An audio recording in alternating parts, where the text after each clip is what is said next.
IPL की बात करते हैं। आईपीएल आपको पता है कि क्या ज़बरदस्त लीग है, दुनिया की नंबर 1 है। और इस पे जो प्लेयरों को कॉन्ट्रैक्ट मिलता है, मैं समझता हूँ कि ये प्लेयर डिज़र्व करते हैं। इनके नाम, इनकी परफॉर्मेंस, जो इनको पैसा मिलता है, ये मेरे ख्याल से बड़ा ज़बरदस्त रिवॉर्ड मिलता है आईपीएल की तरफ से। चाहे वो लोकल प्लेयर्स हों, चाहे इंटरनेशनल प्लेयर्स हो, सारे प्लेयर्स खेल रहे होते हैं।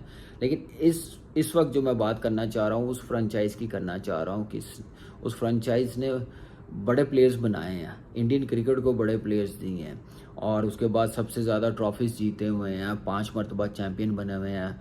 एमआई की मैं बात कर रहा हूँ, जो उन्होंने प्लेयर्स रिटेन किए। बड़ा मुश्किल है किसी भी फ्रेंचाइज के लिए, एक कोर बनाओ, फिर आपको पता है कि चैम्पियंस भी रहे हों, फिर कैसे ड्राफ्टिंग में आते हैं, ऑक्शन में आते हैं, कैसे उनको लिया जाता है, कितना पैसा उनको दिया जाता है। ये चीज़ें सारी करनी, फिर कॉम्बिनेशन बनाना इतना इजी नहीं होता। लेकिन आपको पता है कि सब फ्रेंचाइज के लिए ये चीज़ अच्छी है। लेकिन जो फ्रेंचाइज ने, महिला जयवर्धने ने और इनकी जो ऑनर्स हैं, उन्होंने बड़ी समझदारी की है जो इन प्लेयरों को उन्होंने रिटेन किया है। जैसे रोहित शर्मा की जो बातें की जा रही थी लास्ट ईयर, जैसे रोहित शर्मा को कप्तानी से उतारा है एमआई की, जिसने चैंपियंस करवाया है इतनी बार, और इतना बड़ा परफॉर्मर, इंडियन टीम का कप्तान, इंडियन टीम को चैंपियन करवाया T20 में।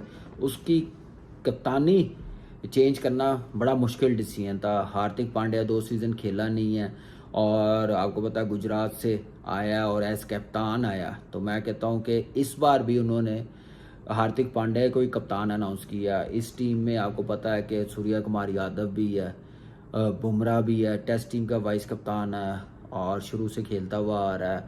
और उसके बाद तिलक वर्मा, ये 5 प्लेयर उन्होंने अनाउंस किए हैं आईपीएल में बम्बई इंडिया के लिए जो खेलेंगे। बाकी प्लेयर्स भी बड़े ज़बरदस्त थे जिनको रिलीज़ किया।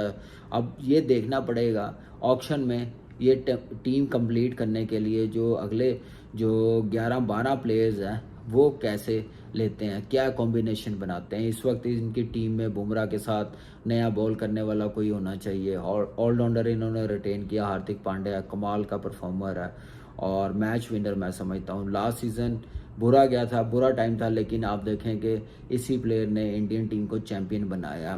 सूर्य कुमार यादव 360 प्लेयर्स और T20 नंबर 1 प्लेयर। सिर्फ इस फ्रेंचाइज में नहीं, इसने अपने दीवाना बनाया फैंस को। ग्लोबली आप देखें इंटरनेशनल क्रिकेट में भी यही बुमराह का कि कितना बड़ा परफॉर्मर है, कैसे इसने 30 बॉलों पे 30 रन थे और वर्ल्ड चैंपियन बनवाया अपनी टीम को, कैसे इसने ओवर किए हैं। उसके बाद रोहित शर्मा, सबको पता है कि अगर ये ऑक्शन में जाता है तो सारी टीमों ने इसको लेना ही लेना था एज कप्तान, क्योंकि हर फ्रेंचाइज में मुंबई इंडिया के अलावा हर फ्रेंचाइज को ज़रूरत है कप्तान की। और जितना बड़ा कप्तान है, जितना बड़ा परफॉर्मर है, मैं समझता हूँ कि अभी तो ये 16.5 करोड़ 30 लाख रुपए में गया। अगर ये ऑक्शन में आता तो मैं आपको शर्तिया कहता हूँ, जैसी रेपुटेशन है, जैसा कप्तान है, जैसा परफॉर्मर है, ये डेफिनेटली 24-25 करोड़ से कम ना जाता ऑक्शन में। लेकिन इन्होंने दिखाया कि हमारे लिए ये फ्रेंचाइज, मुंबई इंडिया के फैंस इनको कितनी इज्जत देते हैं, ये कितनी रिस्पेक्ट करता है अपने फैंस की। ये नज़र आता है कि पैसा हर चीज़ नहीं होती। एक चीज़ होती है कि रिस्पेक्ट फ्रेंचाइज की तरफ से, ओनर की तरफ से कैसे मिलती है। अगर ऑनेस्टली बताऊँ कोई और होता तो शायद ये एमआई छोड़ के चला जाता है, जैसे कैप्टनसी से उतारा। उसके बाद तिलक वर्मा यंगस्टर है, नया प्लेयर है, 8 करोड़ रुपए में रिटेन किया है। हार्दिक पांड्या को 16 करोड़ 35 लाख रुपए में, 16 करोड़ 35 लाख रुपए में। सूर्य कुमार यादव इंडियन टीम का कप्तान भी है। बुमराह को 18 करोड़ दिए हैं। और मैं ऑनेस्टली बताऊं कि ये बुमराह को इससे ज़्यादा मिलने चाहिए थे। ये इस आईपीएल में मेरे ख्याल से बुमराह सबसे ज़्यादा पैसे लेने वाला प्लेयर होना चाहिए, क्योंकि इसकी परफॉर्मेंस है। अगर ये 5 के 5 प्लेयर मैं ऑनेस्टली बताऊं ऑक्शन में आते ना, हर फ्रेंचाइज ने उठाना ही था, हाईएस्ट बिड पे जाना था उन्होंने। ये कोई प्लेयर इनमें से ऐसा नहीं है, तिलक वर्मा को निकाल के ये भी कोई 11-12 करोड़ मिल सकते थे इसको। बाकी जो चारों है ना, ये 22-23 करोड़ से ज़्यादा ही जाने थे, यहाँ तक तो जाना ही जाना था इन्होंने।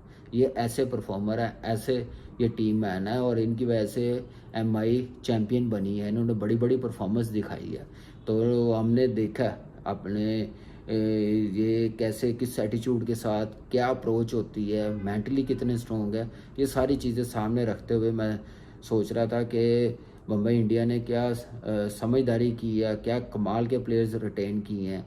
तो मेरे ख्याल से अब इनके पास आसानी होगी कि बैट्समैन किसको लेना है, मिड ऑर्डर किसको लेना है, ओपनर रोहित के साथ किसको लेना, विकेट कीपर कौन है, ऑप्शन बहुत है विकेट कीपर की।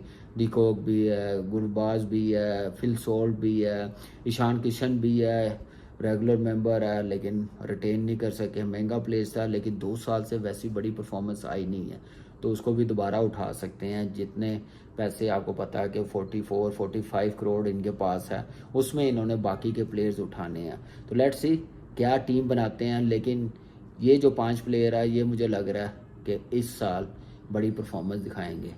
ये वैसी परफॉर्मेंस नज़र आएगी जो जब ये चैम्पियंस बनते हैं, जैसे ये बने हैं वैसी परफॉर्मेंस नज़र आएगी। तो मेरे ख्याल से लेट्स सी कि बाकी जो 11 प्लेयर्स क्या उठाते हैं, स्पिनर्स किसको लेते हैं, फास्ट बॉलर्स कौन कौन आते हैं, ओपनर्स और कौन आता है, ओवरसीज़ कौन कौन से प्लेयर्स आते हैं। ऑप्शन फास्ट बॉलर्स की सारी ओवरसीज़ हैं, ये ऑप्शन है। ट्रेंट बोल्ट भी है, मिचेल स्टार्क भी है, लोगी फर्गुसन भी है, आपको पता कि रबाडा भी है, नोकिया भी है, वो सारे प्लेयर्स हैं।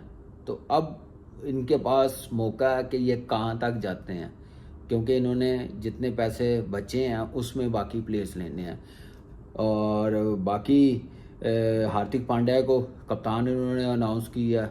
मुझे उम्मीद है कि इस बार ये टीम एक, फिर मैं बोल रहा हूँ कि ये डिफरेंट अप्रोच नज़र आएगी। इस टीम से अब बाकी फ्रेंचाइज बचे।